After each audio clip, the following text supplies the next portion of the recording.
వేములవాడ శ్రీ రాజరాజేశ్వర స్వామివారిని ఎమ్మెల్సీ కవిత దర్శించుకున్నారు. మహాశివరాత్రి పర్వదినం సందర్భంగా ప్రత్యేక పూజలు నిర్వహించారు.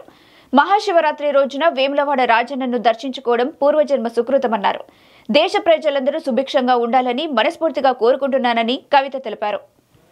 వేములవాడ రాజన్నను ఆంధ్ర పాలకులు బద్నాం చేశారని, రాజన్నను ఎవరు దర్శించుకుంటే వారి పదవి పోతుందని అపోహ కల్పించారని ఈ సందర్భంగా కవిత తెలిపారు.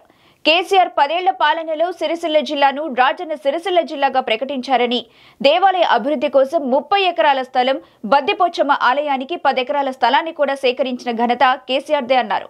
అలాగే వేములవాడ రాజన్న ఆలయ అభివృద్ధికి 250 కోట్ల రూపాయలు కేటాయించారని గుర్తు చేశారు.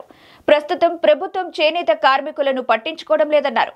ప్రభుత్వం మారిన తర్వాత తమ పార్టీ కార్యకర్తలను ఇబ్బందులకు గురి చేస్తున్నారని, ఇటీవల రామన్న ఫోటో పెట్టుకున్న టీ స్టాల్ను తొలగించి కలెక్టర్ కక్ష సాధింపు చర్యలకు పాల్పడుతున్నారని ఆరోపించారు.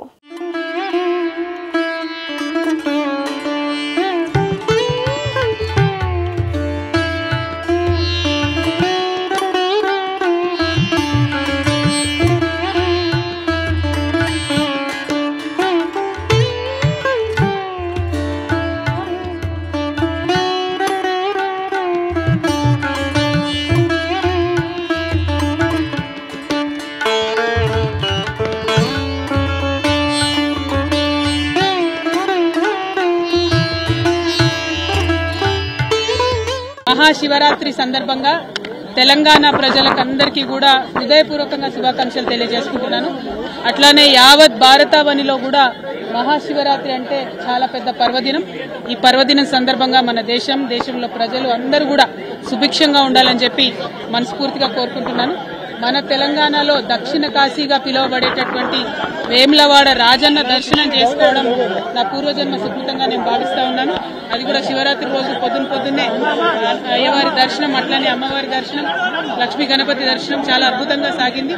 మరి మనకు వేములవాడ రాజన్న అంటేనే కోడె మొక్కల రాజన్న, మన తెలంగాణ ప్రజలకు కోరుకున్నది ఇచ్చేటటువంటి కొంగు బంగారం లాంటోడు మన రాజన్న. రాజన్నను అంతకుముందు ఆంధ్ర పాలకులు బద్నాం చేసిన విషయం మీకు తెలిసిందే. వేములవాడకు వస్తే వాళ్ళు ఎలక్షన్ గెలవరని చెప్పి అపవాదు పెట్టి వేములవాడ క్షేత్రాన్ని, దేవుళ్లను కూడా బద్నాం చేసిన పరిస్థితి ఉండే ఒకప్పుడు.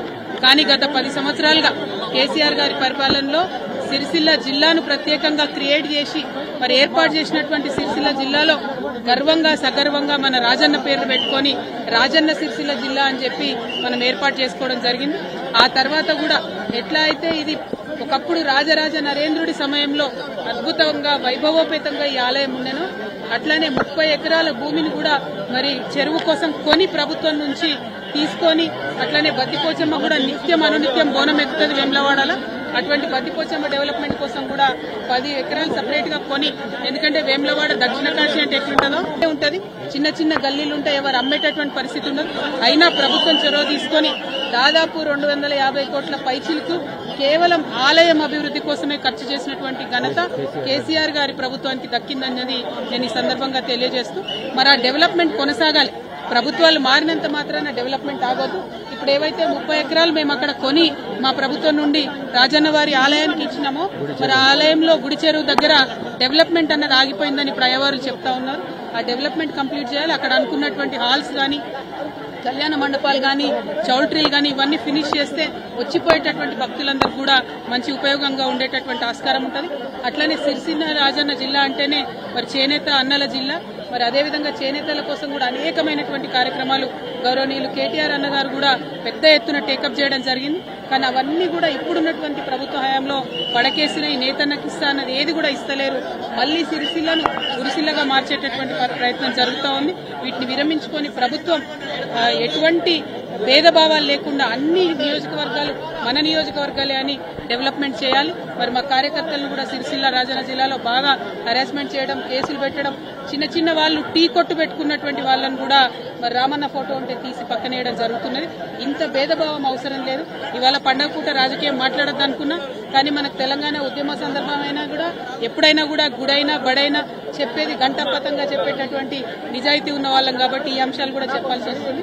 మరొకసారి ప్రభుత్వాన్ని రిక్వెస్ట్ చేస్తున్నాం, ఏదైతే డెవలప్మెంట్ వేములవాడలో సాగిందో అది కొనసాగించాలని కోరుతా ఉన్నాం.